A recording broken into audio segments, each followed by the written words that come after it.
It is the part of your general studies paper. Second, Indian polity and constitution. Governance वो हम अलग पढ़ेंगे इसके साथ, ठीक है? Once we complete the polity, उसी के साथ governance का portion होगा. Indian polity and constitution, governance, social justice and empowerment, and international relations.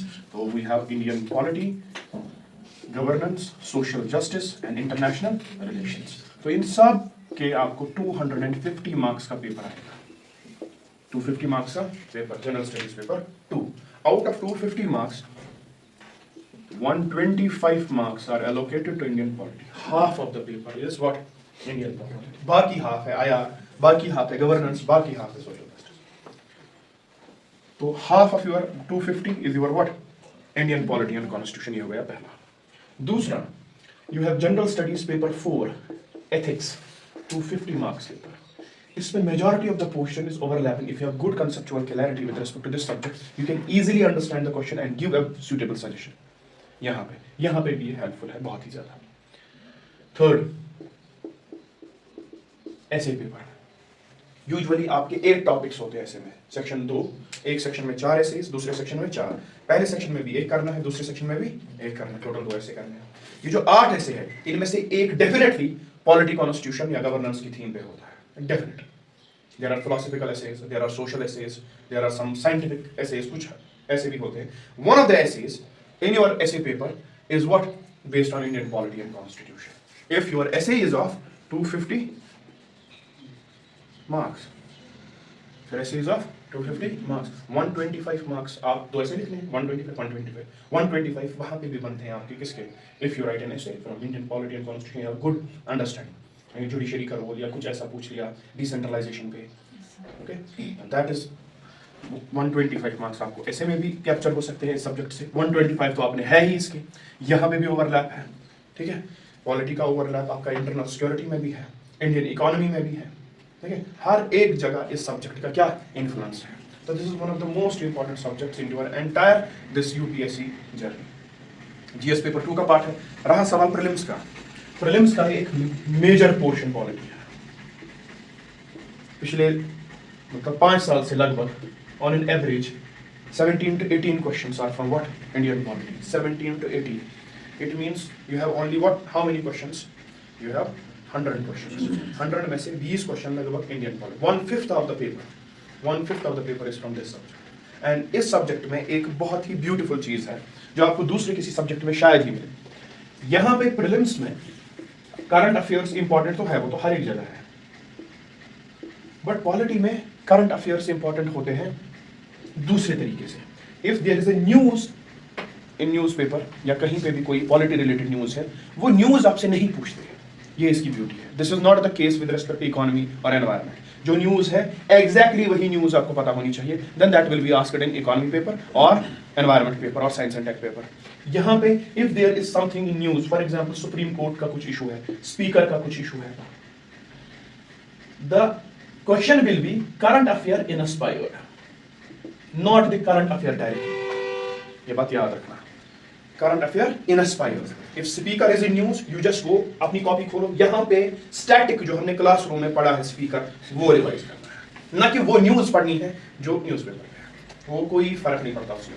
ये ब्यूटी, ये कम एफर्ट खाली इस सब्जेक्ट में है. अगर it is economy, for example there is something in news with respect to army, you have to cover the news, you have to cover the static portion which we have written in our class. ये ऐसा इधर नहीं है. इसमें ये देखना है कि न्यूज में है क्या. Speaker, office of speaker, office of governor, copy खोलो, गवर्नर पढ़ो जो क्लास में पढ़ा है, बस योर डन. इसमें कुछ नहीं है, ठीक है. प्रेसिडेंट न्यूज में है, इंपीचमेंट न्यूज में है, वो पढ़ो जो कॉपी पे है. सिर्फ हेडलाइन देखो न्यूज में क्या है. So this is with respect to what prelims.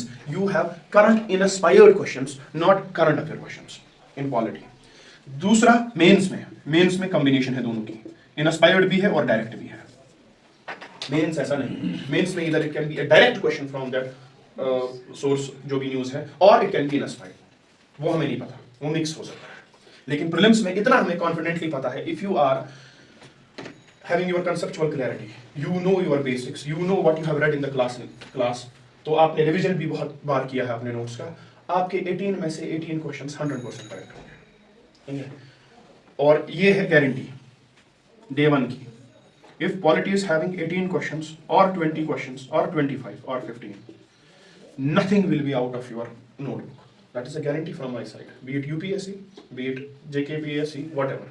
ठीक है, nothing is going to be outside your notebook जो आप क्लास में करोगे. Then it's up to you. आपको याद नहीं होगा, that's not my fault. आपने उसको रिवाइज नहीं किया होगा, that's right. Once you revise everything in class, कोई भी क्वेश्चन आपके प्रीलिम्स में, मतलब आप ऐसा नहीं होगा कि आपको ज्यादा सोचना पड़े. आप जो ही क्वेश्चन पढ़ोगे आप सिर्फ ढूंढोगे कि आपको पता है आंसर, अब आप ढूंढोगे ऑप्शन में वो कहाँ है. ठीक है, आपको दिमाग लगाने की भी जरूरत नहीं है. If you are doing your practice whole heartedly, जो हम यहाँ पढ़ रहे हैं घर जा रहे हैं. ठीक है, we will start with basics. आज की क्लास सारी लगभग फैक्चुअल है, इसमें खास कुछ कंसेप्चुअल नहीं है, बट वो फैक्ट्स बहुत ही ज्यादा इंपॉर्टेंट है. फैक्ट्स और फैक्ट्स में फर्क है. ठीक है, किसको नेशनल अवार्ड मिला वो भी एक फैक्ट है. कॉन्स्टिट्यूशन के रिलेटेड भी कुछ फैक्ट्स है, लेकिन वो फैक्ट्स बहुत इंपॉर्टेंट है. ठीक है, दूसरी तीसरी क्लास में we will start with some conceptual reality. लेकिन यहाँ पे introduction to constitution we will start with some concepts जो हम ऑलरेडी कर चुके हैं, but I will just repeat it. ठीक है, कि कॉन्स्टिट्यूशन क्या है, क्या नहीं है, कहाँ से आया, क्या हुआ, brief introduction. Then we will start with the basic of this Indian polity and constitution. ठीक है, तो ये बहुत ही इंपॉर्टेंट रहेगा ये सेशन, मतलब पूरा पॉलिटी का. इसको मिस नहीं करना, क्लासेस मिस नहीं करना. ठीक है, और जो पढ़ोगे क्लास में, चाहे वो थोड़ा ही हो, आपको पता है, या ज्यादा हो, सिर्फ जस्ट उसको रिवाइज करो. रहा सवाल किताबों का, देयर इज लक्ष्मीकांत. ठीक है, this book is book of facts. This book is book of, आपको फैक्ट्स जानने हैं तो ये बुक पढ़ सकते हो. आपको कंसेप्चुअल क्लैरिटी की जरूरत है, इस बुक से कुछ नहीं मिलेगा. ठीक है, ये बुक बहुत ही बढ़िया है अगर आपको कंसेप्चुअल क्लैरिटी के बगैर फैक्ट्स याद करने हैं और प्रीलिम्स को पास करना. लगभग आपके 18 में से 15-14 क्वेश्चंस इस बुक से हो जाएंगे प्रीलिम्स में. ठीक है, लेकिन वो बुक फिर आपको वैसे ही पढ़नी है 5 टाइम्स 10 टाइम्स. ठीक है, देन मेंस है. मेंस में you need to analyse things. वो एनालिसिस पार्ट इसमें कहीं नहीं है. ठीक है, what is for you is our class notes and the class explanation. Then you can have this book. ये बुक आपको लानी पड़ेगी क्योंकि हजारों फैक्ट्स लिखे हैं, तो वो हजारों फैक्ट हम क्लास में कर, कंसेप्चुअल हम इससे 1000 गुना ज्यादा करेंगे, लेकिन फैक्ट्स मिस हो जाते हैं. तो जो हम पढ़ रहे हैं, फॉर एग्जांपल कोई चैप्टर हम फंडामेंटल राइट्स पढ़ रहे हैं, आपने फंडामेंटल राइट्स कॉपी से कवर किया, फंडामेंटल राइट का चैप्टर बुक से खोलो और देखो कोई एडिशनल फैक्ट, कोई इन्फॉर्मेशन, कोई एस्ट्रिक मार्क करके, कुछ पुराना मत लिखा है इसने, कुछ debate that is also important, वो अपने नोट्स में ऐड कर लेना. कॉपी के नोट्स में, बुक पे हाईलाइट नहीं, सब कुछ. फिर एट लास्ट आपके पास एक सोर्स होना चाहिए, वन सोर्स. ये 10 आपको पॉलिटी रिवाइज करनी है, इधर बुक रखोगे, इधर एक नोट रखोगे, उधर दूसरे रखोगे, नो, ये कभी नहीं होगा. There should be only one source at last. उसमें बुक का आपने पढ़ा है, बुक उसमें डाल दिया, आपने करंट अफेयर पढ़ा है वो डाल दिया, लेकिन एक कॉपी पे, बस. उसके बाहर रिवीजन के लिए कुछ नहीं होना चाहिए. If you read one source 10 times you will qualify. If you will read 10 sources only one time you will never qualify. ठीक है, the key is reading or studying or revising one source multiple times. You are master. अगर आप इस book को भी NCERT भी पढ़ रहे हो, लक्ष्मीकांत भी पढ़ रहे हो, डीडी बासु भी पढ़ रहे हो, ठीक है, उसके बाद क्लास नोट्स भी पढ़ रहे हो, क्लास नोट्स एक बार पढ़ी, डीडी बासु एक बार पढ़ी, लक्ष्मीकांत एक बार पढ़ी, उसके बाद दूसरी, कोई कंसेप्चुअल क्लैरिटी, आपने सिर्फ नाम सुने होंगे चीजों के, रूल ऑफ लॉ हाँ दिमाग में कहीं है, रूल ऑफ लॉ बेसिक्स क्या है उसके, बस उसमें कंफ्यूजन.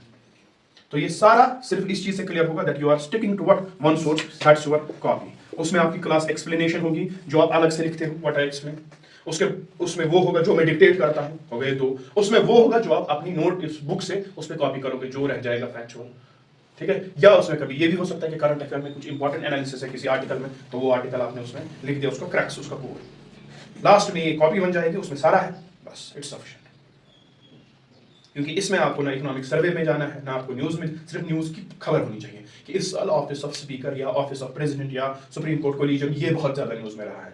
बाकी टॉपिक्स के हिसाब से इस टॉपिक को मैं ज्यादा रिवाइज करूंगा या करूंगी, बस ये होना चाहिए. तो लेट्स स्टार्ट.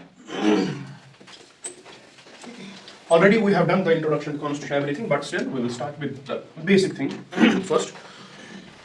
जिन्होंने नहीं पढ़ा, from what? From state. From state. Already this is the revision class for some of you. इनके उनके लिए this is for the first time. State. What is state? Different territory. ये हम पढ़ चुके हैं. ऐसे ही क्या अगर मैंने किसी आइलैंड को खरीदा, क्या मैंने किसी नोमैन लैंड पे कब्जा किया, क्या मैं उसको बोल सकता हूँ दिस इज माय टेरिटरी? अगर बोल सकता हूँ तो वाई, अगर नहीं बोल सकता हूँ तो क्यों? क्या मैं किसी भी आइलैंड पे जाकर जहाँ पे कोई नहीं रहता वहां जाकर अपना फ्लैग डाल दूं और कहूँ this is republic of race? मेरा यहाँ का बादशाह मैं, ऐसा नहीं होगा। क्यों नहीं होगा वो भी देखेंगे, अगर होगा तो क्यों नहीं होगा वो भी देखेंगे। तो definition of state is very important. So according to political science, what is the definition of state? It has what? A defined territory. कोई भी जियोग्राफिकल एरिया जिसकी ये क्या है, डिफाइंड टेरिटरी, ये पहला कैरेक्टरिस्टिक है। दूसरा, डिफाइंड पॉपुलेशन। जिन्होंने नहीं लिखा है वो इसको लिखेंगे, ठीक है। Defined population. What is defined?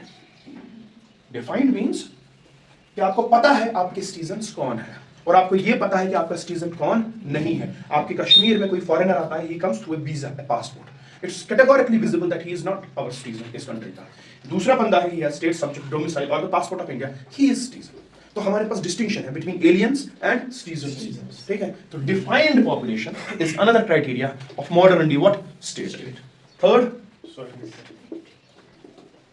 sovereignty. What is it? It is complete autonomy and power with respect to internal as well as external matters.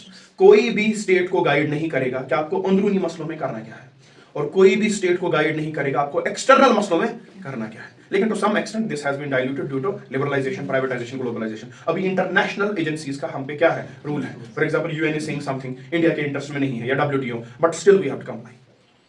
तो थोड़ी बहुत डाइल्यूशन आई है इस प्रिंसिपल में, लेकिन इंटरनली एक्सटर्नली इसको जनरल व्यू में देखते हैं that the country is what, that the nation is supreme, that is sovereign.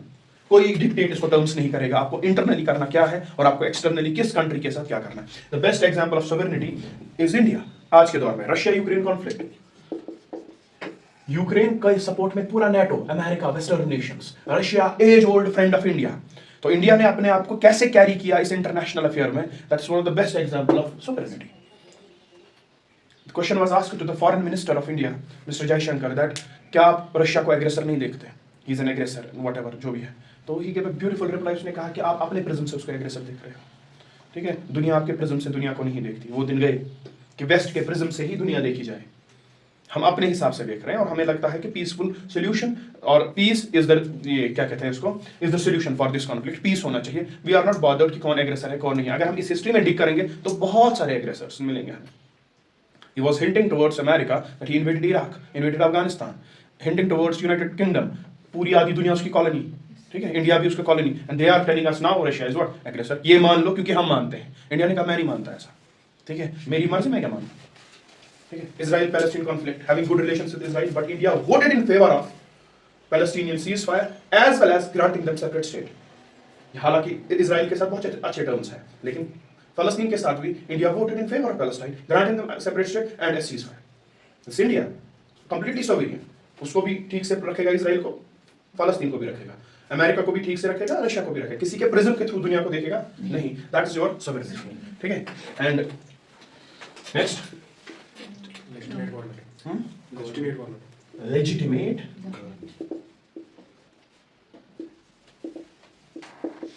Legitimate government.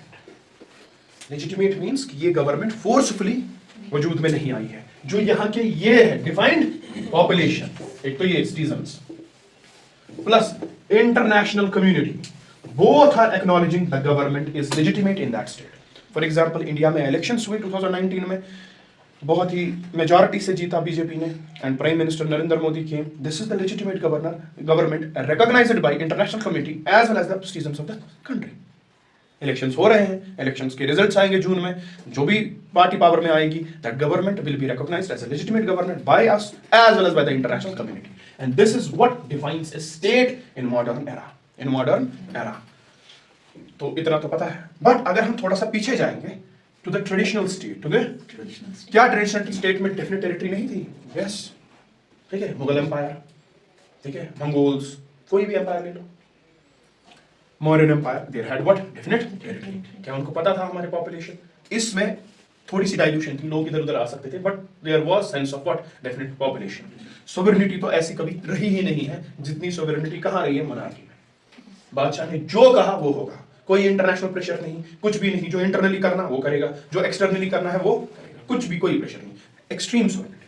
Legitimate government की तो बात ही नहीं है। They used to consider king as their god, ठीक है। यहाँ पे तो किंग एक, यहाँ पे अभी आपका प्राइम मिनिस्टर और चीफ मिनिस्टर इज रिप्रेजेंटेटिव, वहां पे वो रिप्रेजेंटेटिव था गॉड का। अभी हमारे जो रिप्रेजेंटेटिव वो हमारे, तो लेजिटिमेसी का तो आप बात ही मत करो कि लेजिटिमेसी क्या थी किसमें, ट्रेडिशनल स्टेट। तो आपके ट्रेडिशनल स्टेट में नंबर 1 भी था, नंबर 2 भी था, नंबर 3 भी था, 4 भी था, तो इसको ट्रेडिशनल क्यों कहेंगे और आज के स्टेट को मॉडर्न क्यों कहेंगे? ठीक है, ये भी था, ये भी था, ये भी था, ये भी था, वो इधर भी था, और इनफैक्ट इससे कहीं स्ट्रॉन्ग था, but this is traditional, this is modern. But why? Because the state, it only depends upon state-citizen relationship. The ideology governing state-citizen relationship. यहाँ पे in this state, the citizen का concept ही नहीं था. There was the concept of what? Subject. ये लोग हैं, ये कुछ population है, भेड़ बकरियां हैं, they are there to be governed. हम इनको govern करेंगे, इनको खुद कुछ नहीं आता, इनके किसी भी मतलब opinion का कोई value नहीं है, they don't know anything. ठीक है? But this notion of state-citizen relationship has changed in modern state. Here, you are not a subject, you are citizen. Your opinion is valued. Your participation is accepted. Okay? Your criticism is heard and it's valued also. आप जो भी criticism करोगे, ये जो relationship है, यहाँ पे और यहाँ पे वो change हुआ है. अभी state is seeing you as a citizen. You have value, you have respect, you have your opinion, you can criticize, you can give everything as an opinion to the state, and state is obliged to do it because state is the representative of the people. यहाँ पे ऐसा नहीं है. यहाँ पे state और citizen की जो relationship है वो है हाकिम की, ठीक है, और प्रजा की, subjects. आप इनको कुछ भी नहीं आता, they are not involved in any participative decision, they are not involved in any opinion. इनका कुछ नहीं सुनेंगे, इनको कुछ नहीं आता, they are immatures. They need to be governed, we are governing them, and they cannot criticize us. ठीक है, we have authority, कुछ भी नहीं कह सकते, हम इनके खिलाफ कुछ भी कर सकते हैं. You are not protected in a traditional state against state, but you are protected in a modern state against state. ठीक है, this is the basic concept. इसको पहले clear करो. ठीक है, यहीं से हम पहुंचेंगे constitution पे. You are protected here against state. You are not protected here against what? State. ये बेसिक डिफरेंस है between traditional state and modern state. हालांकि यहाँ पे भी पैरामीटर्स लगभग सेम है मॉडर्न के. ठीक है, अब मॉडर्न में हमने सिटीजन को प्रोटेक्ट कैसे किया? मॉडर्न में हमने सिटीजन को प्रोटेक्ट कैसे किया? We protected citizen in the form of a contract. In the form of a contract. It is the contract between the state and the citizens. It is the contract, and this contract came to be known as the constitution. This contract came to be known as the Constitution. तो अब state के जो subjects हैं वो they are no longer ordinary subjects, they are what? Citizens. They need to be protected, they need to be guided, they have their fundamental rights, they have their opinion, they have their power of participation. Everything needs to be protected. और ये इनको देगा कौन? ये state देगा. लेकिन छीन भी कौन सकता है? स्टेट अपनी विल पे. फिर तो कोई फर्क ही ना है, फिर तो ट्रेडिशनल रहा. बादशाह ने जो कहा आज दे दिया, अगले दिन कहा नहीं देना है. In order to change the ideology from traditional to modern, there is a written contract between state and its citizens, so that state cannot go arbitrary. So that state cannot go arbitrary. State को limit करना. State को limit करना. State has enormous powers. Enormous powers. Whatever you can imagine, state possesses those powers. ठीक है, कुछ भी करने का. ठीक है, but कुछ भी करने का पावर आपके साथ जो लेजिटिमेट गवर्नमेंट को फॉर्म करते हैं, फिर आप ही पे जुल्म होगा, आप ही के साथ आर्बिट्ररी होगा. ना ना, मॉडर्न स्टेट इस चीज को इजाजत नहीं देता. मॉडर्न स्टेट में there is a written contract in the form of constitution that the primary purpose क्या है इस कॉन्स्टिट्यूशन का? Primary purpose is to limit the powers of state. The primary purpose of any constitution in the world is to limit the powers of the state. And this phenomena is known as constitutionalism. Constitutionalism. Constitutionalism is a phenomena by which state powers are limited. State cannot go arbitrary. ठीक है, आपको आ रहा है evolution समझ, कहां से कहां पहुंचे हम? There is a state, modern state. The ideology has changed from subject to citizen. Now you have to protect that ideology. That protection will come in a written format, in a contract known as constitution. And the primary purpose of this constitution is to protect or limit the powers of what? State. So that state cannot go arbitrarily. So the state cannot go arbitrarily. तो आपसे कोई भी कुछ भी कभी भी कोई question पूछे, what is the basic purpose, chief purpose, fundamental purpose, primary purpose of having a constitution? India का नहीं, कहीं का भी. Answer is only one. Constitutionalism. या इसका मतलब to limit the powers of government or state. ठीक है? Otherwise, constitution has multiple other functions to provide you fundamental rights, yes, to provide you the manner of election of president, to provide you impeachment, Supreme Court ke powers, jurisdiction of state, division of, everything is written in the constitution. But what is the primary purpose of any constitution in the world? To limit the arbitrary powers of what? State आपको arbitrary exercise, state can exercise authority, but not arbitrarily. बस आपको वो पकड़ के jail में भर सकता है once a crime is established against you. चोरी की, डाका डाला, कुछ किया, yes, we will put you behind bars. एवं ही आपको जेल में नहीं डाल सकते. वो यहाँ पे हो सकता था ट्रेडिशनल स्टेट में, यहाँ नहीं होगा. ठीक है, you have protections written contract form में, दैट्स व्हाट कॉन्स्टिट्यूशन. ठीक है, लेकिन तो इधर तक आया समझ, कहाँ से हम कॉन्स्टिट्यूशन पे पहुंचे. पहले भी कॉन्स्टिट्यूशन था, constitution is from time immemorial, but the constitution was the word of king. ये आज का कॉन्स्टिट्यूशन नहीं है. ठीक है, किंग ने जो कहा वो कॉन्स्टिट्यूशन, वो लॉ, ऐसा नहीं है. ठीक है, notion has changed from what rex lex to lex rex. The notion of governance has changed from rex lex to lex rex. It means king is law to law is king. This is the traditional state where king is law. This is the modern state where law is king.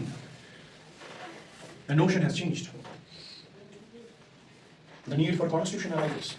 So in order to protect what? The interests of the citizens. तो लेकिन where is state? State should not go arbitrary. ये आपने constitution में लिख दिया. लेकिन अगर आप स्टेट सच में आर्बिट्ररी हुआ, आप किसके पास जाओगे अगेंस्ट स्टेट? किसी के पास नहीं जा सकते, तो स्टेट के पास ही जाना पड़ेगा. अगर स्टेट नहीं आपको पकड़ा, स्टेट ही आर्बिट्ररी है, then who will protect you? State. लेकिन वही तो कर रहा है. ठीक है, इसीलिए French philosopher Montesquieu came with the idea of separation of powers. He came with the idea of separation of powers. He said that state के जो core powers है उनको हम divide करेंगे. Core powers means legislative powers, law making. Executive powers, law implementing. ये बनाएंगे, ये implement करेंगे. ठीक है? And judicial powers. इन तीनों को separate किया जाएगा. ठीक है, इन तीनों को पूरा एक दूसरे के इन्फ्लुएंस से सेपरेट किया जाएगा. This won't be involved here, ये इधर नहीं, वो उधर नहीं, ये इधर नहीं. Water tight compartmentalisation of powers. ठीक है, क्योंकि अगर आपके खिलाफ कोई लॉ बन रहा है जो आर्बिट्ररी है, you can approach other organs of state in order to rectify. यहाँ पे अगर यहाँ पे कुछ गलत हो रहा है, यू कैन अप्रोच यहाँ कुछ गलत हो रहा है, यू कैन अप्रोच यहाँ.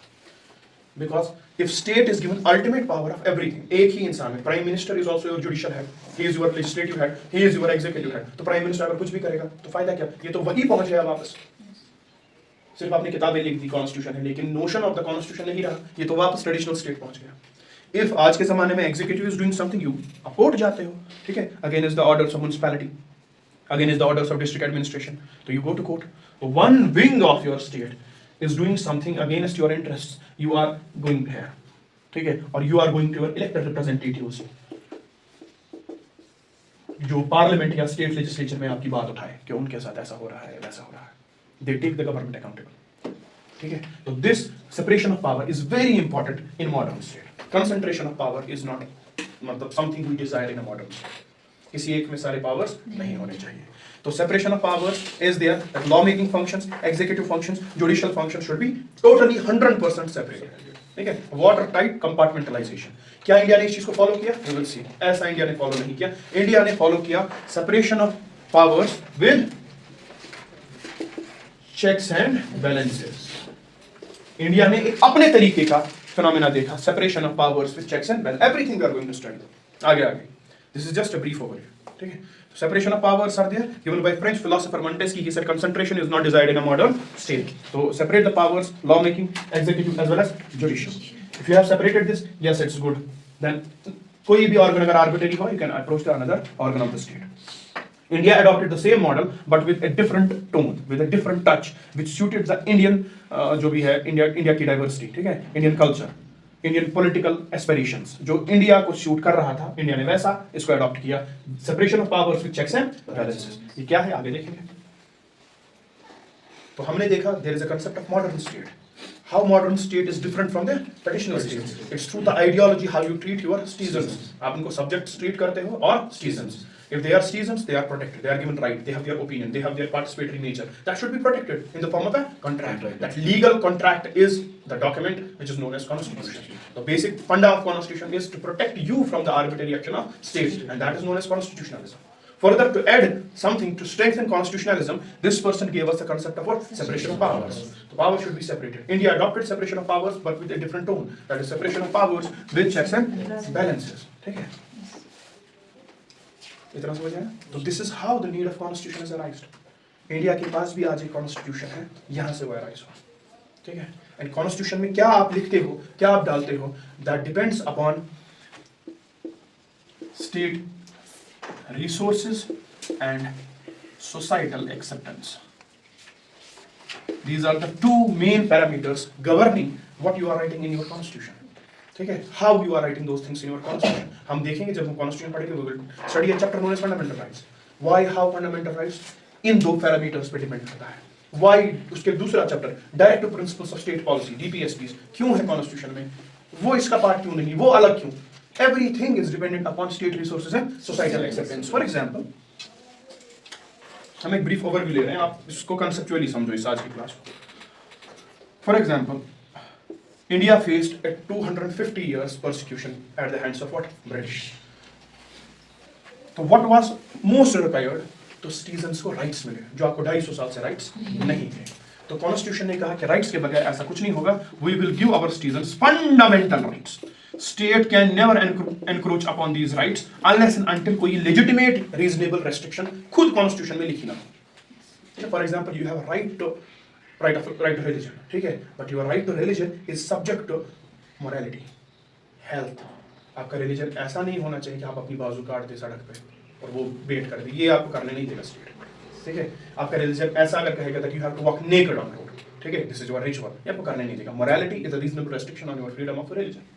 तो जो रीजनेबल रेस्ट्रिक्शंस लिखी है उनके बगैर स्टेट आपके फंडामेंटल राइट्स कभी नहीं ले सकता. अगर ऐसा कुछ हुआ, you can approach the judiciary, you can approach the judiciary.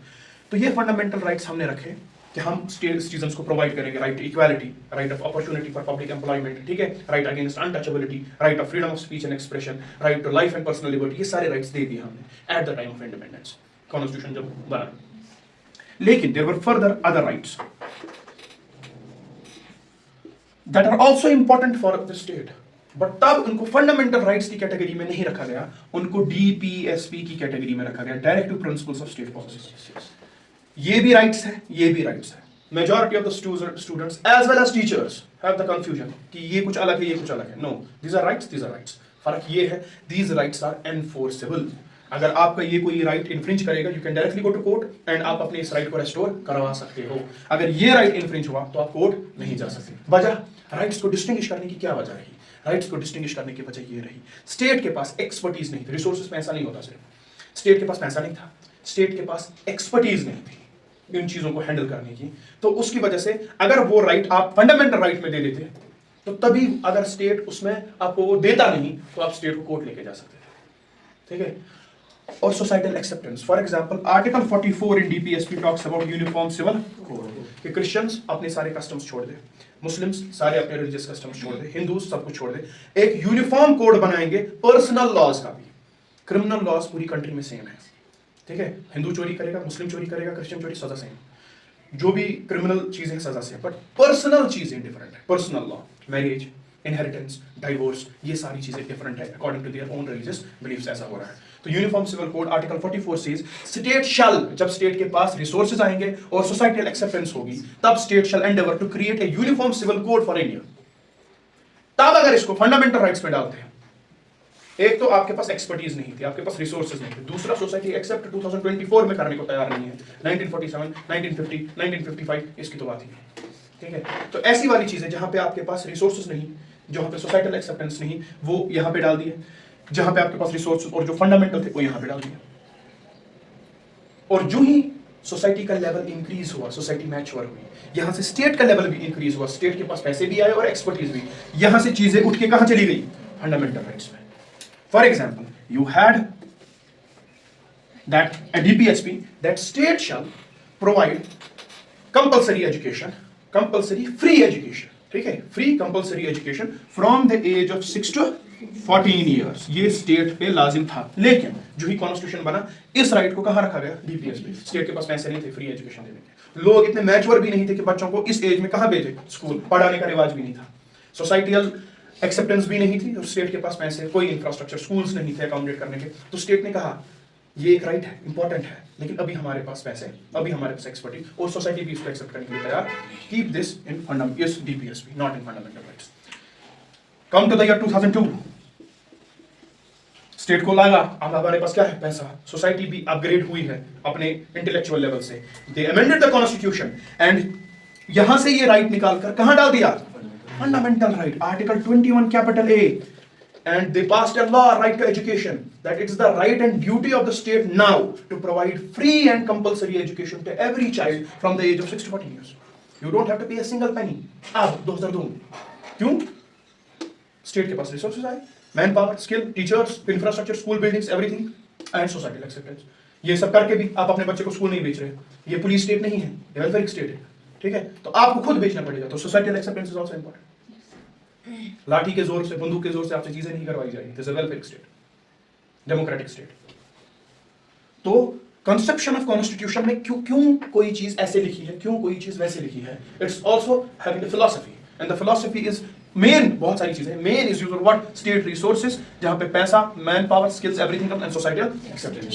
अगर कोई चीज ऐसे लिखी है, कोई चीज वैसे लिखी है, are you understanding? This was a brief introduction about what constitution, the word constitution. तो what is constitution now? It is the fundamental and legal law of the land. Fundamental, most supreme law of the land. जिसके बाद ऊपर कोई law, every other law in that country is a subset or subpart of this law. If it is not in conformity with the constitution, then that law is unconstitutional and void. और उसको वो करार देगा कौन? Judiciary. For example, government created a scheme known as electoral bond scheme. Government ने 2017 में कहा there should be electoral bonds, political parties को जो फंडिंग होगी थ्रू इलेक्टोरल बॉन्ड्स होंगी, एनोनिमसली, किसी को पता नहीं चलेगा, एसबीआई के पास जाएंगे, ऐसा ऐसा करेंगे। In 2024, Supreme Court gave the judgment electoral bonds are against the constitutional values. It's unconstitutional and void. Therefore, we are nullifying electoral bonds. लेकिन सुप्रीम कोर्ट ने इसको कंपेयर किसके साथ किया? Constitution of India. Supreme court के पास case आया, national judicial appointments commission case 2014, जहां पे जुडिशरी के मेंबर्स को एग्जीक्यूटिव अपॉइंट करेंगे। जुडिशरी ने इस प्रिंसिपल को कॉन्स्टिट्यूशन के साथ कंपेयर किया। कॉन्स्टिट्यूशन में देखा that there is written independence of judiciary should be independent from executive, from the government as well as from the parliament and everything. Judiciary ने कहा this your NJAC violates independence of judiciary, therefore it's unconstitutional and void. खत्म। लेकिन compare किसके साथ कर रहे हैं? Constitution. It means constitution is the fundamental legal sacrosanct document of that land.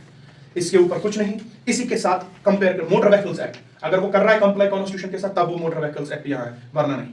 Food security act, अगर वो कंप्लाई करता है कॉन्स्टिट्यूशन के साथ, तब एक्ट है, वरना नहीं। वरना जो होगा उसमें जो इनकंसिस्टेंट होगा with constitution, that will be declared as unconstitutional and void. Everything will be judged with respect to what? The constitution. Are you understanding? तो write the definition of constitution with respect to polity.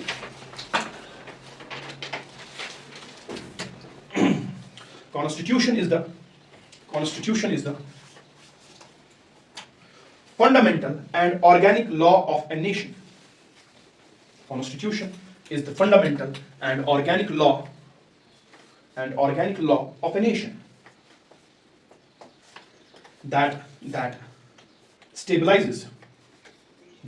stabilizes the conception, comma, character and organization of the state.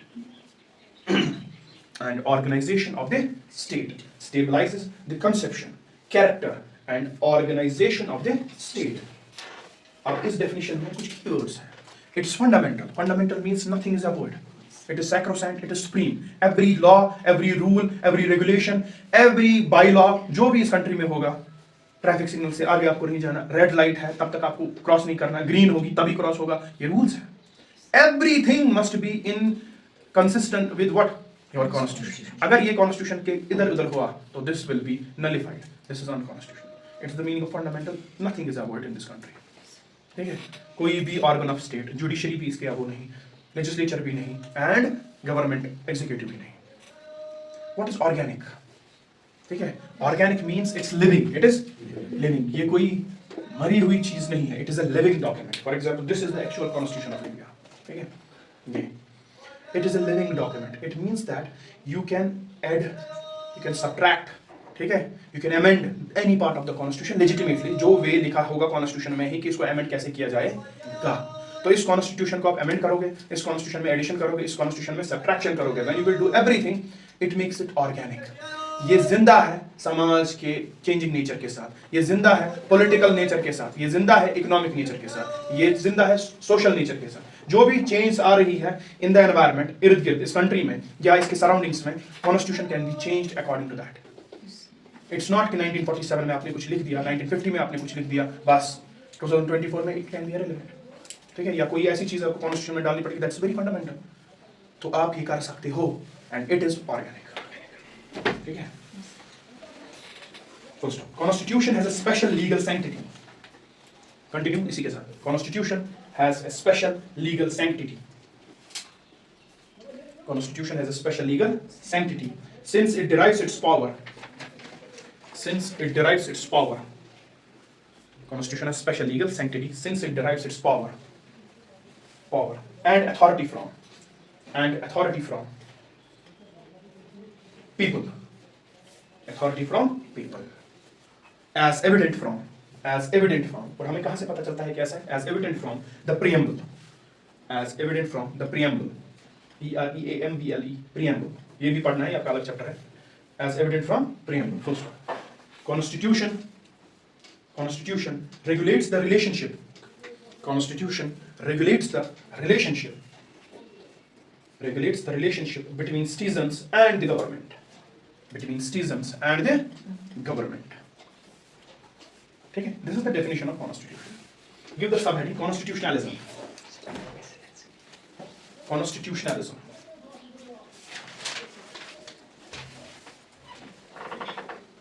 Constitutionalism, right?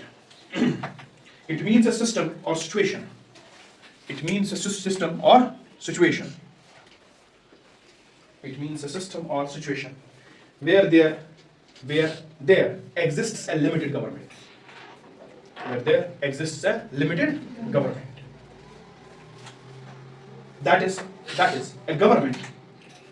That is a government which is not arbitrary. That is a government which is not arbitrary.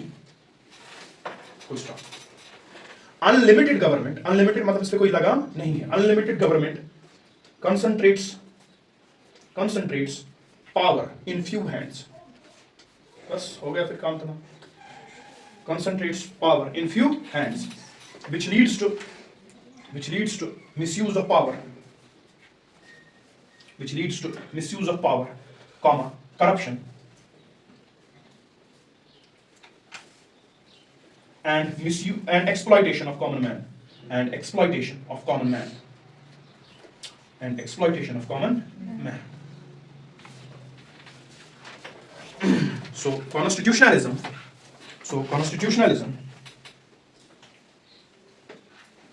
or limiting the powers of the state, or limiting the powers of the state,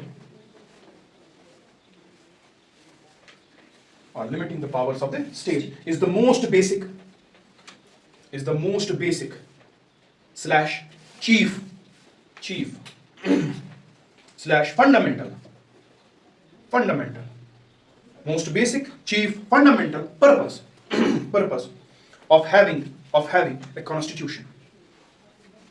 Of having a constitution. Full stop. Next line, इसी में.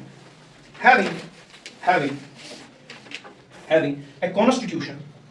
Having a constitution is not the only condition. Having a constitution is not the only condition. Having the constitution is not the only condition which will ensure constitutionalism. Which will ensure constitutionalism. सिर्फ constitution के होने से constitutionalism नहीं होगा. Which will ensure constitutionalism. Rather, the constitution should be number one. Rather, the constitution should be number one. Democratically formed. Democratically formed, ठीक है। Number 2, requires separation of powers, requires separation of, ये है essential features किसके, constitutionalism होने के, ठीक है। Constitution should be Democrat, मेरे को खाब है, मेरी मर्जी से कॉन्स्टिट्यूशन बना, इसको कॉन्स्टिट्यूशनलिज्म नहीं कहेंगे, ठीक है। Democratically formed. Second, requires separation of powers. Third, requires an independent judiciary, जाओगे किसके पास अगर कॉन्स्टिट्यूशन में उधर इधर हुआ कुछ, रिक्वायर्स एन इंडिपेंडेंट जुडिशरी, ये बेसिक है। इफ एनी कंट्री जुडिशरी किसके कंट्रोल में आती है, गवर्नमेंट के, वहां पे कॉन्स्टिट्यूशनलिज्म नहीं है, क्योंकि गवर्नमेंट कुछ गलत करेगी, जाओगे जुडिशरी के पास, वो इनके कंट्रोल में है, फिर क्या मिलेगा तुम्हें, कुछ भी नहीं, ठीक है। इंडिया में जुडिशरी गवर्नमेंट के कंट्रोल में बिल्कुल भी नहीं है। हाँ, it can be under the influence of government if someone is inherently corrupt, तो वो खुद वो गलत चीज कर सकता है, लेकिन लीगली कुछ नहीं है गवर्नमेंट के अंडर जुडिशरी का कोई भी एस्पेक्ट, ठीक है। It requires an independent judiciary. Fourth, rule of law. Rule of law. तो ये बेसिक 4 चीजें हैं, अगर ये आपको मिलती है किसी कंट्री में, किसी कॉन्स्टिट्यूशन में, then there exists what constitutionalism. Not only having a book that हमारे पास कॉन्स्टिट्यूशन है, ठीक है। इसी में नेक्स्ट में constitutionalism not only places limitations on the power of the state, not only places limitations on the power of the state. Constitutionalism not only places limitations on the power of the state, but constitutionalism के 2 factors हैं। एक तो किसको limit करता है, दूसरे आपके rights को भी लिमिट करता है। आप कल को कुछ भी करोगे सड़क पे, मैं आज यहाँ से ट्रैफिक रोक दूंगा, मेरे पास इलेक्ट्रिसिटी नहीं है, you are create a state of anarchy, ये बोल के कि मेरे पास फंडामेंटल राइट्स है, it's the people who have chosen this government, तो हम कुछ भी कर सकते हैं। नो, कॉन्स्टिट्यूशनलिज्म दोनों तरीके से काम करेगा, एक तो गवर्नमेंट को आर्बिट्ररी नहीं होने देगा, लोगों को एनार्किक भी नहीं होने देगा, ठीक है, right. Limits the powers of the state but also the rights of people,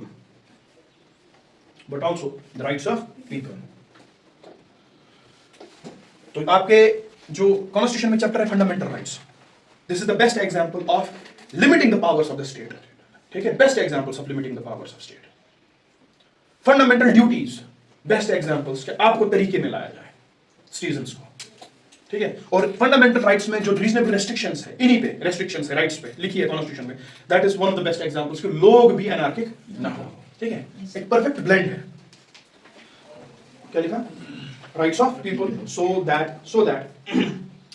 they do not go indisciplined,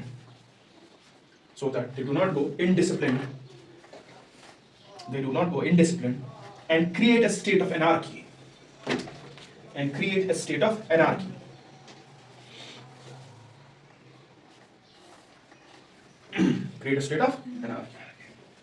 So this was something basic definition of constitution.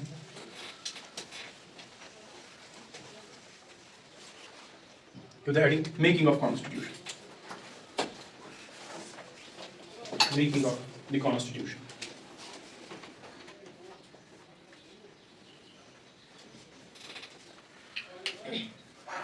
तो इंडिया में ये आइडिया आया कहां से, ठीक है, कॉन्स्टिट्यूशन होना चाहिए ऐसे।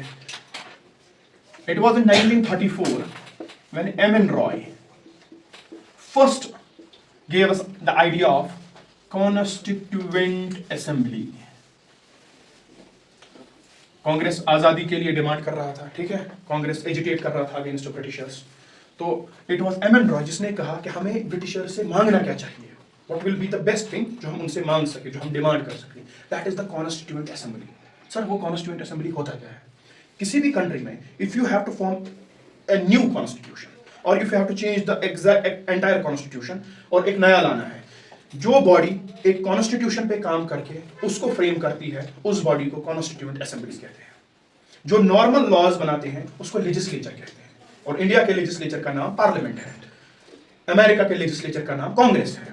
जो normal day to day laws बनाते हैं, जो कॉन्स्टिट्यूशन बनाते हैं, एक बार बना लिया साइड में रख दिया, that is constituent assembly. So the idea of constituent assembly was first given by what? M.N. Roy in 1934.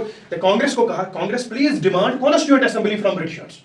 We want to make a constitution for India जो इंडियंस बनाएंगे खुद के लिए, अपने लिए। हमें कोई दान में दिया हुआ कोई कॉन्स्टिट्यूशन नहीं चाहिए। जैसे government of India act 1990, government of India act 1935, ये था तब का कॉन्स्टिट्यूशन इंडिया का, इंडिया इसी से रूल होता था, बट मेड बाय ब्रिटिशर्स।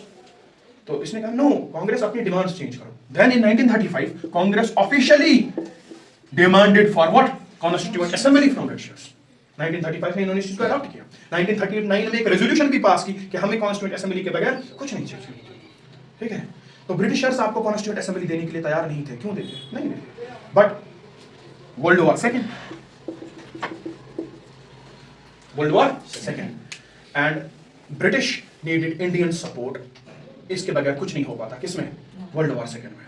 क्योंकि आपको मैंने कल ही कहा, एडमिनिस्ट्रेशन के rules, rationing of that food supplies and everything, propaganda, mobilisation, ये सब कुछ करना है। कांग्रेस पीपल के माइंडसेट पे राज करता है। कांग्रेस ने एक बार कहा कोई सपोर्ट नहीं करेगा, कोई अनाज नहीं देगा, कोई ग्रोथ नहीं करेगा, तो कोई नहीं करेगा।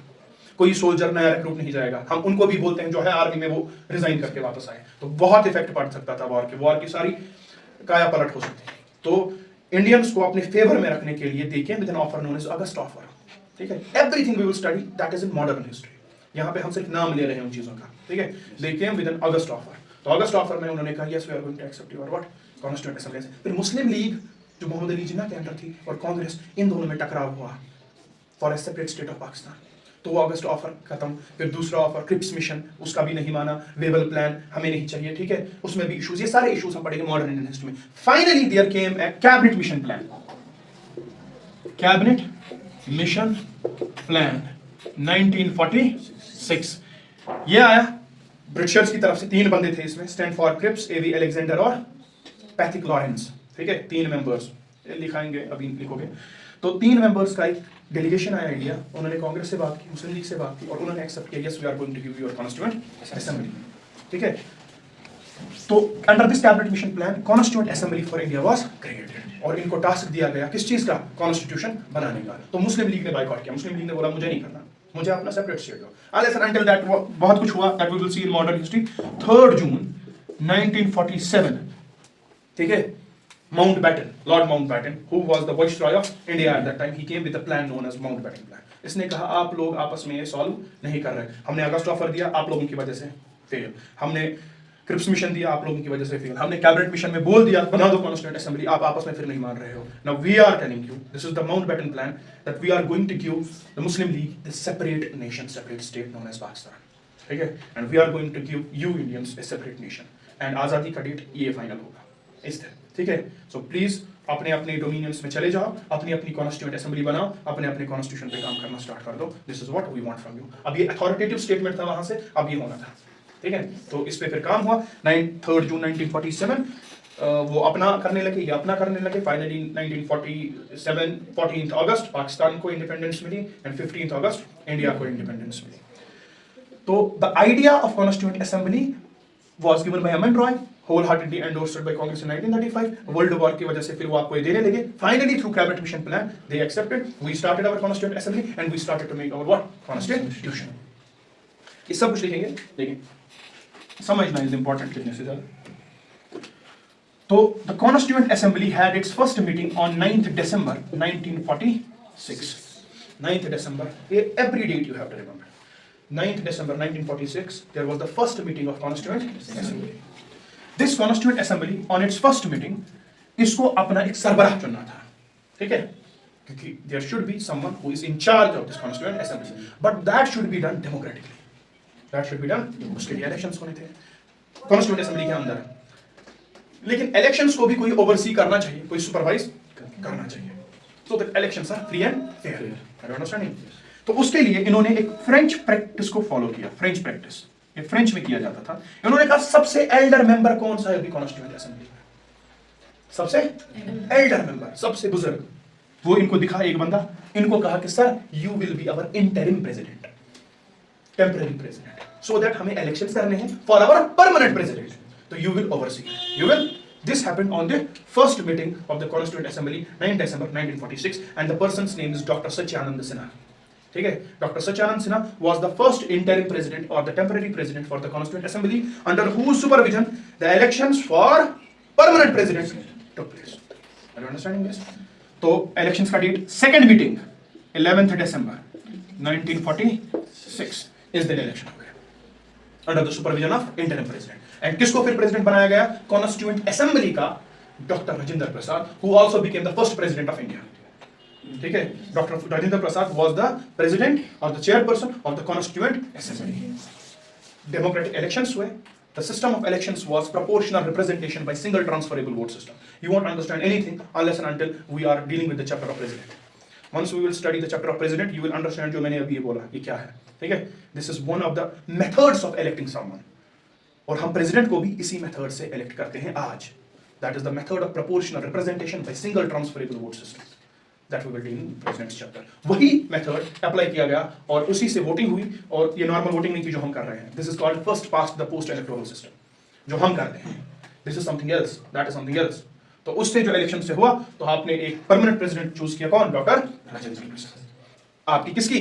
सेकेंड मीटिंग में। This was your first meeting. तो तीसरी मीटिंग जो हुई, third meeting, on 13th December 1946। This is also known as the first session of Constituent Assembly.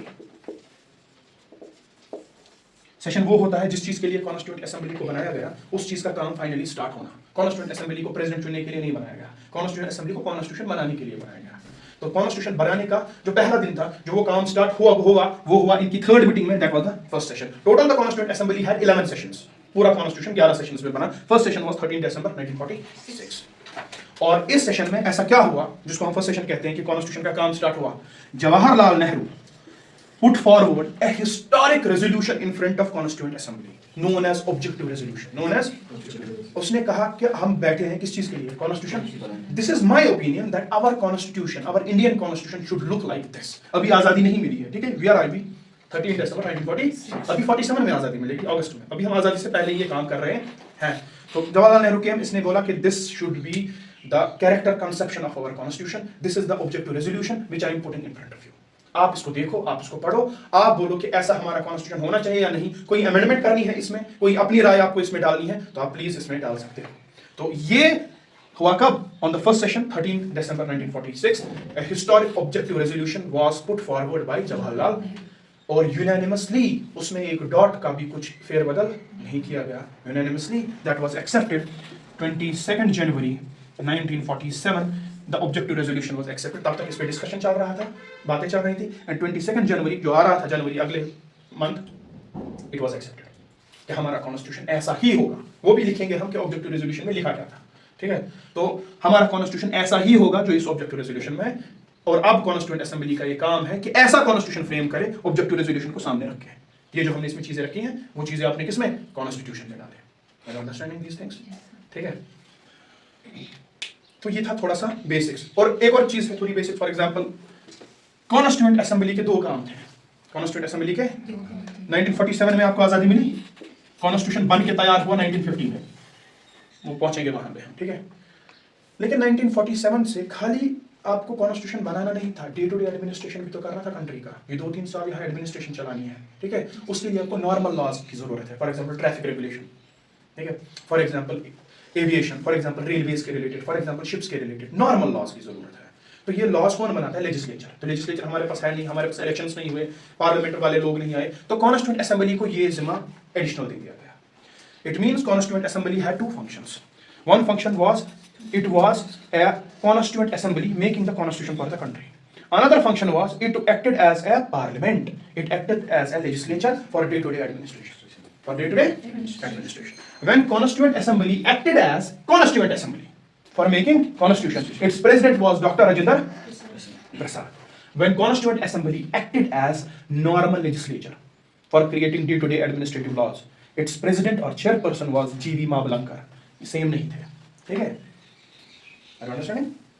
The G.V. Mavalankar was the person who was the chairperson or president of Constituent Assembly when it acted as a parliament, acted as a legislature for making normal day-to-day laws.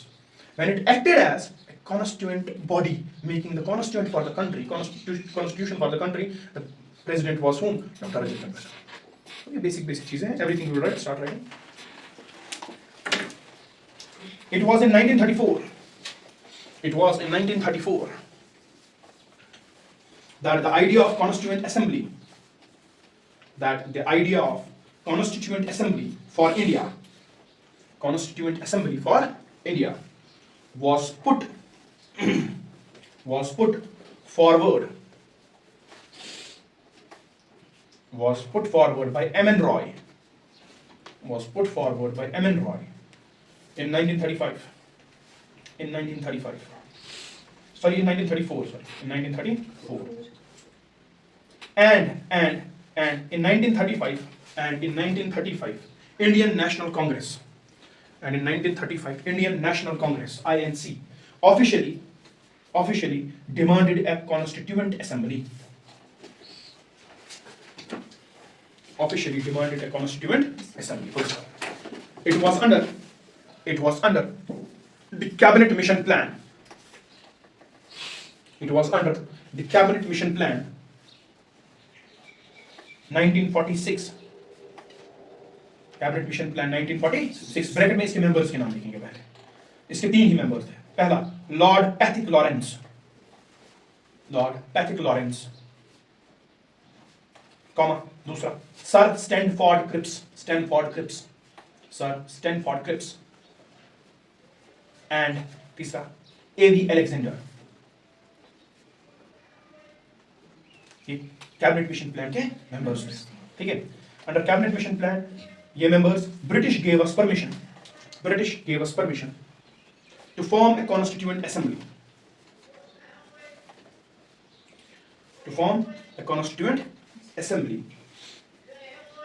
Which had 389 members initially.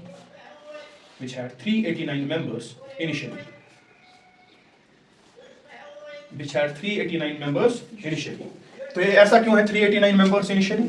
It is what? It is 1946, 389 members. Once 3rd June came, Pakistan was given.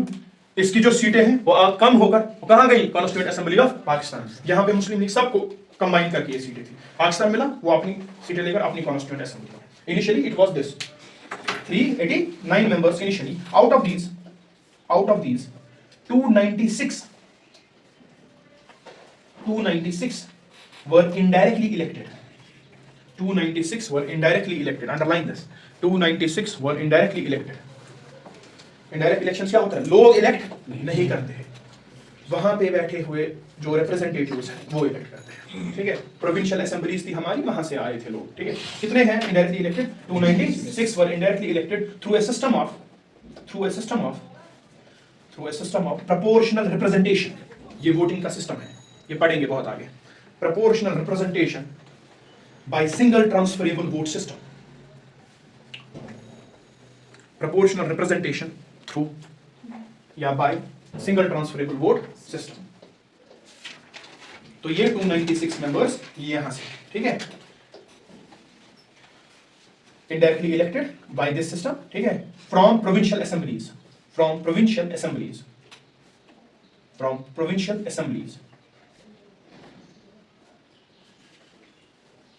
And 93 were nominated. 296 वो 93 है, 389 total. And 93 were nominated. किन्ने? By princely states. जो महाराजा वाले state थे, वहां elections, वहां महाराजा ने कहा कि ये बंदा यहाँ की तरफ से जाएगा तो गया. 93 were nominated by princely states, जो फिर फाइनली फिर इंडिया के यूनियन में और आधे पाकिस्तान के यूनियन में मर्ज हो गए. क्योंकि ना पाकिस्तान बना था तब, ना इंडिया बना था तब, ना कोई पार्टीशन हुआ था, ना कोई किसी के साथ आया था. प्रिंसली स्टेट्स थे एज इट इज. तो वहां के भी सीट्स रखी थी ब्रिटिश ने. बोला कि जिसको फिर इंडिया के साथ आना होगा वो पहले ही कॉन्स्टिट्यूशन मेकिंग में पार्ट ले, ताकि उसका भी कुछ होगा किसमें? कॉन्स्टिट्यूशन में. ऐसा नहीं है कि वो कल को इंडिया का पार्ट बनेगा तो कॉन्स्टिट्यूशन में उसके आइडिया के रिलेटेड कुछ लिखा ना हो. तो कॉन्स्टिट्यूएंट असेंबली में उन्होंने प्रिंसली स्टेट्स के भी 93 सीट्स रखे. 296 seats came from indirect elections through provincial. उसमें भी 11 प्रोविंसेस थे और 4 चीफ कमिश्नर्स प्रोविंसेस थे, मतलब UTs of that time. Full stop. Next paragraph. The first meeting of Constituent Assembly was held on 9 December 1946.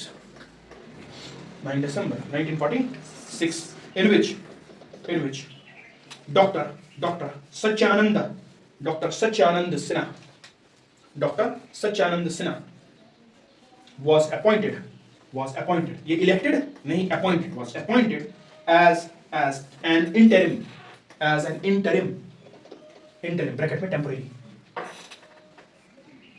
as an interim bracket में temporary, president of the constituent assembly, president of the constituent assembly following the French practice, following the French practice, bracket में लिखेंगे eldest member या oldest member, following the French practice. Full stop. Second meeting of the Constituent Assembly. Second meeting of the Constituent Assembly. Second meeting of the Constituent Assembly took place on 11 December 1946. Took place on 11 December 1946. And an election was held under the supervision of interim president. Election was held under the supervision of interim president. Interim president, नाम लिखने की जरूरत नहीं है, बताइए, ठीक है? Interim president and Dr. Rajendra Prasad. And Dr. Rajendra Prasad was elected as the permanent president of Constituent Assembly. As the permanent president of the Constituent Assembly. Full stop. Similarly, two vice presidents were also elected. Vice presidents were also elected.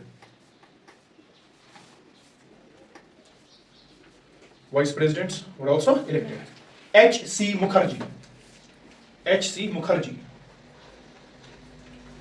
and V.T. Krishnamachari, CHARI. H.C. Mukherjee and Krishnamachari. These were the two vice presidents of Constituent Assembly. Next paragraph. Constituent Assembly met on 3rd December 1946 for the third time. 13 December. Met on 13 December 1946 for the third time. 13 December 1946 for the third time. It's also known as the first session of the Constituent Assembly.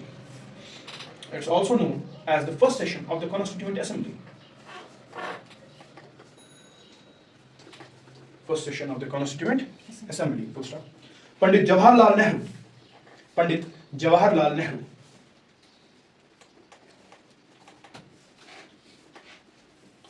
put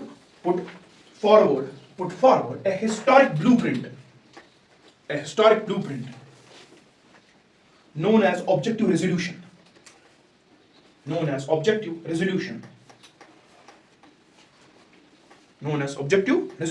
At the first session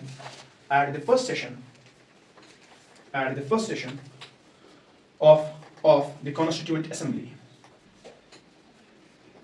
At the first session of the Constituent Assembly. Full stop. The objective resolution contained the philosophy, why, what, how, okay? The philosophy and the ideas which should be represented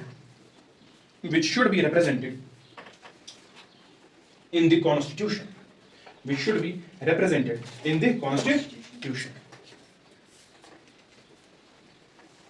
Full stop. This objective resolution was unanimously, कोई भी opposition के बगैर, unanimously accepted. This objective resolution was unanimously accepted by Constituent Assembly. By Constituent, CA भी लिख सकते हो, अभी ये टॉपिक चल ही रहा है तो CA का मतलब Constituent Assembly है. By Constituent Assembly on 22nd January 1947. 22nd January 1947. Full stop.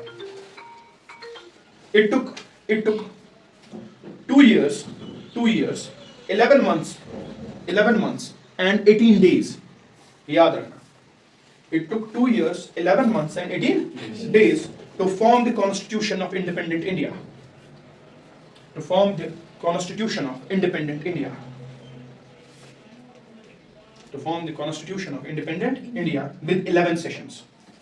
With 11 sessions.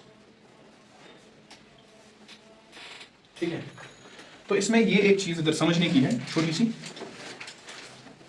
कि कॉन्स्टिट्यूशन जब लिख के तैयार हो गया, कॉन्स्टिट्यूशन लिख के तैयार हो गया। उस दिन सारे मेंबर्स आए, इस पे अपने अपने क्या कर दिए, सिग्नेचर। सारे कॉन्स्टिट्यूंट असेंबली में जो भी वहां पे प्रेजेंट, सबने सिग्नेचर किया, बोला कि now this is the constitution of independent India and the day it was completed and all the signatories signed on this, that is known as the day of adoption of constitution. That is known as the day of adoption of constitution, and the day is 26 November 1949. 26 November 1949. On this day, constitution was completed. सब आए, सबने signature किया, and the day is known as adoption day. जिस दिन constitution को क्या किया, adopt. ये चाहते तो उसी दिन से कॉन्स्टिट्यूशन को इंप्लीमेंट भी करते पूरी कंट्री में, लेकिन इन्होंने ऐसा नहीं किया। इन्होंने कहा we will take a separate date for implementation of this constitution. अब ये एनफोर्स होगा इस पूरी कंट्री में। इस दिन अडॉप्ट हुआ, कंप्लीट हुआ, सिग्नेचर हो गया, सब कुछ हो गया, लेकिन इस दिन कॉन्स्टिट्यूशन को इंप्लीमेंट नहीं किया गया कुछ प्रिंसिपल्स के बगैर। थोड़े कुछ प्रिंसिपल्स इसमें जो लिखे थे वो इसी दिन इंप्लीमेंट हो गए, ठीक है। लाइक सिटीजन्स कौन होंगे कौन नहीं होंगे, like article 324 election commission of India, वो इसी दिन इंप्लीमेंट हो गया। लेकिन 95% ऑफ द कॉन्स्टिट्यूशन इस दिन इंप्लीमेंट, उसके लिए एक सेपरेट डेट रखा गया, that is your Republic day, 26 जनवरी 1950। अगले जो आने वाला था, दिसंबर आने वाला था, फिर जनवरी आने वाला था। जनवरी 26 1950 was kept as a date for implementation or enactment of the constitution. So this is the date of implementation or enactment of the constitution. This is the date of adoption of the constitution. यहाँ पे constitution complete हुआ, यहाँ पे constitution implement हुआ. But why this date? 1929 Congress session, Lahore session, they demanded, अभी आजादी नहीं हुई थी, अभी कांग्रेस 1929 तक ब्रिटिश से इंडिपेंडेंस नहीं मांगता था। When we will study modern Indian history, वो इनको बोलते थे हमें दे दो dominion status like your other white British colonies. Australia was also a colony, ठीक है। तो ये बोल रहे थे इनको इंडियंस, इंडियन नेशनल कांग्रेस, जैसे आपने ऑस्ट्रेलिया को कॉलोनी रखा है, हमें भी रखो, हम आपकी सोवरेनिटी तस्लीम करते हैं, हमें भी कॉलोनी रखो। जैसे उनको आपने हक दिए हैं, क्योंकि उनका कलर व्हाइट है, हमारा कलर व्हाइट नहीं है, हमें भी वैसे हक दो, हम आपसे आजादी नहीं चाहते। This was the official stand of Congress till 1929। 1929 on this day 26 जनवरी, तो 1929 में दिसंबर में उन्होंने ये बोला कि ऐसा करेंगे लाहौर सेशन में। तो इस दिन 26 जनवरी 1930 उन्होंने प्लेज लिया कांग्रेस ने कि नाउ वी वांट पूर्ण Swaraj, complete independence from British. अब कांग्रेस का ये ऑफिशियल गोल है, अब हमें कोई डोमिनियन स्टेटस कुछ नहीं चाहिए, अब हमें क्या चाहिए, पूरी आजादी। तो इस डेट को सेलिब्रेट करने के लिए, जिस दिन ये अहद लिया था कांग्रेस ने, उस दिन यहां पे इंप्लीमेंटेशन को रोक दिया गया। इस दिन बोला गया कि खाली क्या करेंगे, अडॉप्ट कॉन्स्टिट्यूशन को इंप्लीमेंट किस दिन करेंगे, 26 जनवरी 1950। तो इसको हम एज ए रिपब्लिक डे आज तक सेलिब्रेट करते आ रहे हैं, ठीक है। तो व्हाट इज रिपब्लिक डे का basic funda? Republic day is that day on which the constitution of India was implemented. इसी को सेलिब्रेट करते हैं as a republic day. Independence day जब हमें आजादी, रिपब्लिक डे इंडिपेंडेंस डे से छोटा है 3 साल, ठीक है।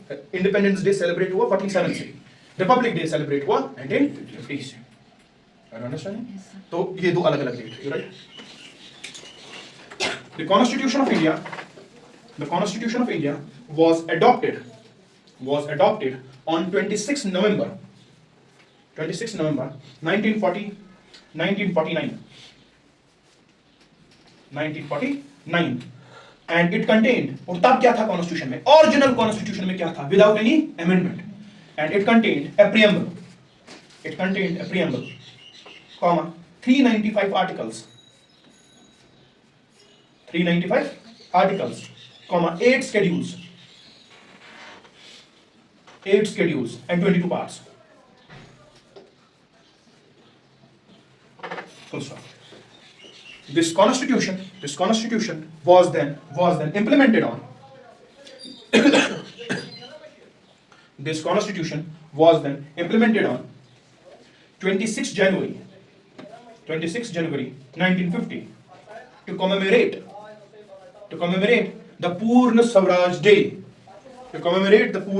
Day, of INC.